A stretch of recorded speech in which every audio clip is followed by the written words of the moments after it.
Hey everybody out there, my name is Dragnix, and this is the result of the 1,000 subscriber giveaway on the channel. Now, people who've been on the channel before and have seen me do a giveaway know that I do things a little bit differently. I like to use a game to actually determine it rather than just letting the random number generator figure it out. So the idea here is that I'm going to use Nuclear Throne this time. Now you're wondering, well, wait a minute, how are you going to do that? Well, the way the Nuclear Throne works is that, you do as much as you can in a run and then you die. You get a number of kills in that run. The number of kills in question will be divided by 27 and use some modular math at this point. If you go into Google and you do like 27 mod 27, you'll get a remainder of 0.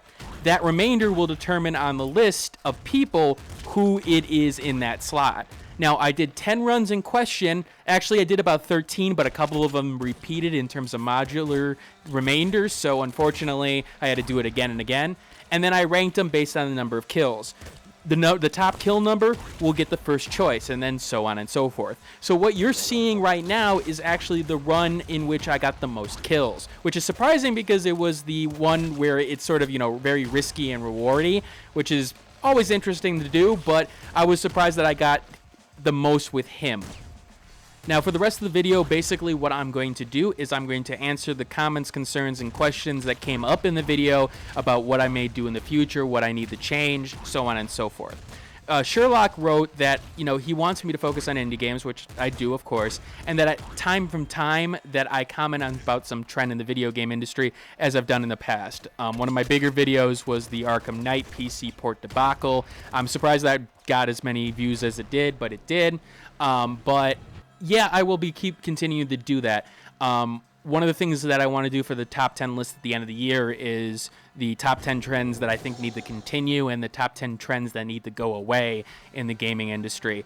Now, I may not talk about everything because the thing is that a lot of the time I have problems in terms of some of the discussions that come up, mostly because, again, it doesn't go back to the games portion of it.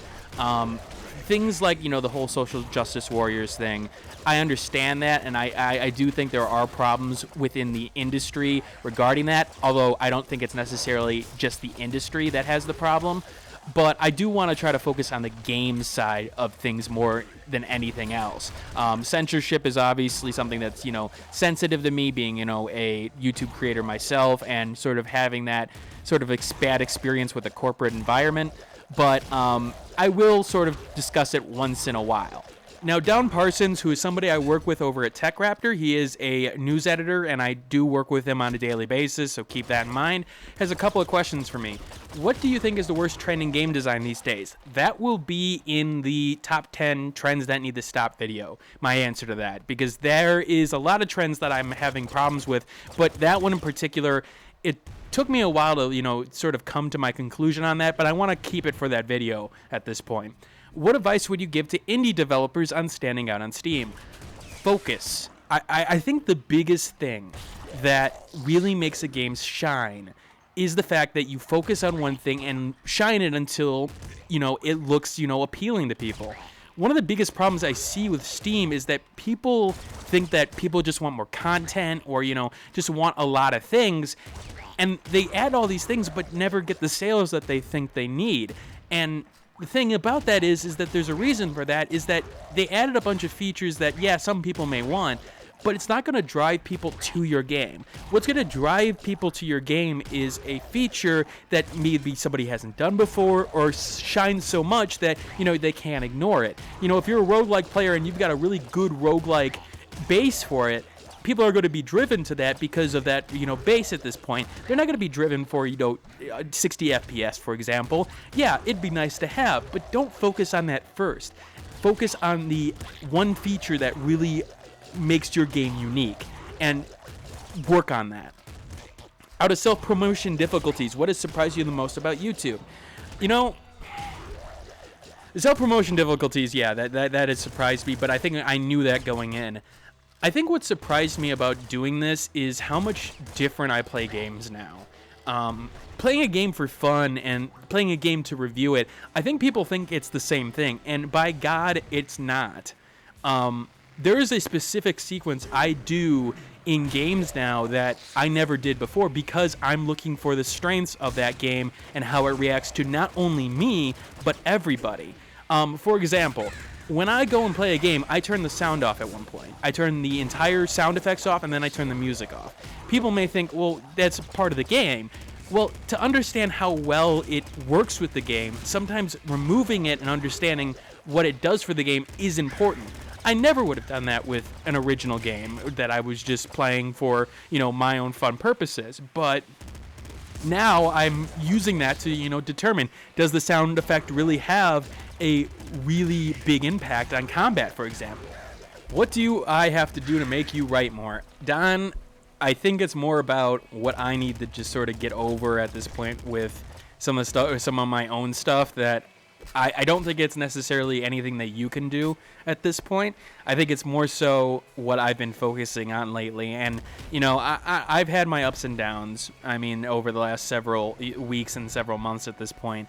I know there's been some stress on my side for, the YouTube stuff and some problems with my perception of, Tech Raptor and things like that. It's going to be something that'll come in time, but honestly, I don't think there's anything you could do to actually get me to write more. It's something that I just sort of got to get over, I guess.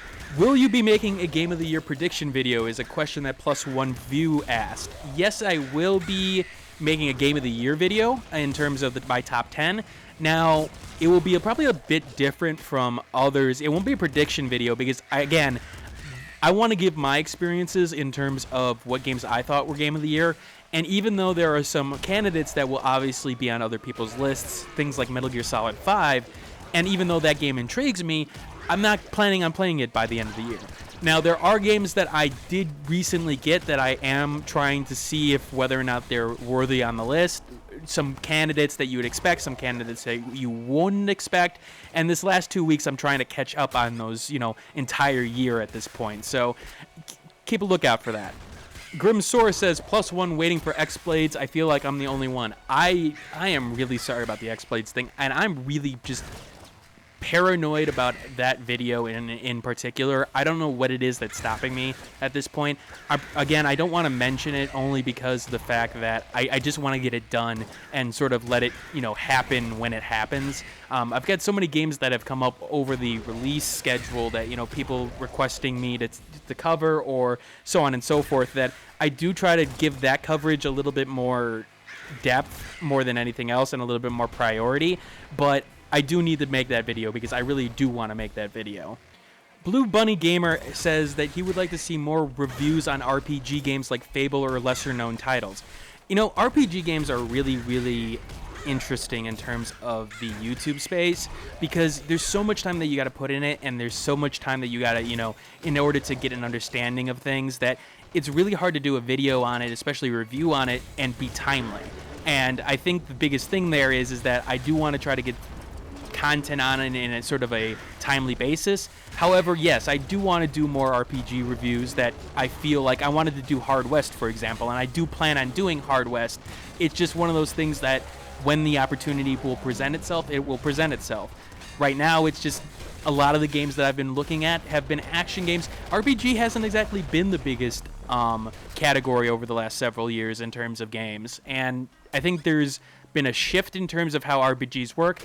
I do want to take a look at Final Fantasy 15, for example, although I'm very, very hesitant because Final Fantasy 13 was such a disaster for me in particular. Official Nimrod Gaming says that you should give uploading games that you like to play a lot, or maybe walkthroughs of games that you really like to add to the channel. Now, walkthroughs I don't think will be my thing. Now, I did try that roguelike rundown with Ironcast and maybe general strategies and things like that. Walkthroughs I feel like are more suited for other people. My strength lies in terms of game design, in terms of, critically analyzing things, and in terms of game walkthrough commentary, while I can do it at times, I just don't feel like it's my bread and butter at this point. Jay Labe indicated, and I hope I pronounced that right, love to see some review of classic games or comparisons on how IPs evolve. Now, I like the IPs evolved one, and that's something I've really wanted to actually do, especially in the RPG genre, as we said before, because I feel like we've come so far and yet so different in terms of the modern RPG. So I definitely would like to see that. And, you know, like Fire Emblem design retrospective, yeah, I definitely could see myself doing that. In fact, I really do want to get more into some 3DS stuff. The thing is that the cost for the actual capture card is, I mean, it's not horribly significant, but it's significant enough where there's so much other content that I am producing on a timely basis that it's hard to justify, especially when, you know, again, I've been at this for about a year and maybe a month or two, and again, this has been my only income. It's not that much. I put a lot of money away in order to try this, so again, I have to be very cautious of stuff like that. But eventually I could see that working if things work out that way. How has being a affected how you review games? Well, that is a very, very interesting question because it changes a lot of things because you understand some of the processes and decision making that goes behind the scenes that people may not consider. The fact of the matter is that as a software developer, you know, people think it's very easy to put something together, or, you know, why don't you take care of this? And sometimes it's easy, sometimes it's not. You know, when you're dealing with an old, you know, engine base, for example, and understanding that everything ties together, the idea of being able to, you know, pick out a bug very easily, it's not that simple. And I think people overlook some of the complexities that games can have and understand that, hey, maybe if I touch this, it could ruin 200 other things. And so a good game that's designed from the ground up won't have that problem. But we all know that, you know, things like, for example, Fallout 4 was using an old engine, or an enhanced old engine. So, of course, there were problems that it brought over. You'd love to redo everything from the front, but, of course, time-wise and budget-wise, that's not a possibility. So it's understanding that and understanding where technical problems can happen and where design decisions need to be made and when does affect how I review games, because I understand some of the strengths and weaknesses of the, you know, decisions that were made in that case. Do I have any dogs or cats, or planning on getting one? Our family has a dog. Her name is Cora. She's about, I want to say 8 or 9 years old at this point. She is a German short-haired pointer. She likes to lay on my bed a lot at this point, and she just lays around at this point. She is a very energetic dog. Just lately it's been, you know, chilling at this point. One question that was brought up off the YouTube comments was a Patreon, and in particular, setting up a Patreon for, you know, donating money to, you know, content creation.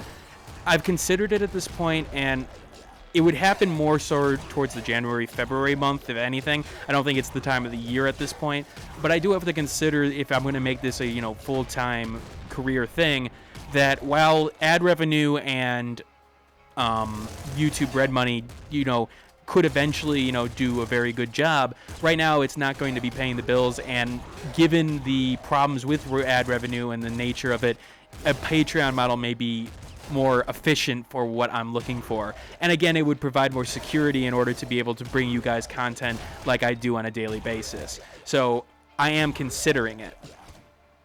Now, there will be no situation where I block off content, however, in terms of Patreon. No special videos or anything like that in terms of, you know, people who donate. I don't see the strength in that. And honestly, it'd be more so, you know, a donation more than anything else. All right, this run is about to come to an end. Again, I mentioned at the start of the video how the winners were determined. Again, this was the #1 run in question. But in the end, this was about, let's see, how many kills did I end up getting on this run? 329. And that victory in terms of the remainder went to Dynasty Star. And the rest of the list is here. So congratulations to all the winners. I will be reaching out and giving you your games in question. Again, that's part of the reason why I put the paste bin up there. Anyway, thanks for watching this Nuclear Throne sort of playthrough at Dash, me answering questions, and I will see you all later. Hey everybody, thanks for watching. If you want to see more content like this, hit that subscribe button on the right hand side there. The last video I did is in the top left, and a related video to this is in the top right. I do have a Facebook group, you can find it in the description below, and I do have a Twitter handle, you can also find it in the description below. Thanks for watching, and keep on gaming.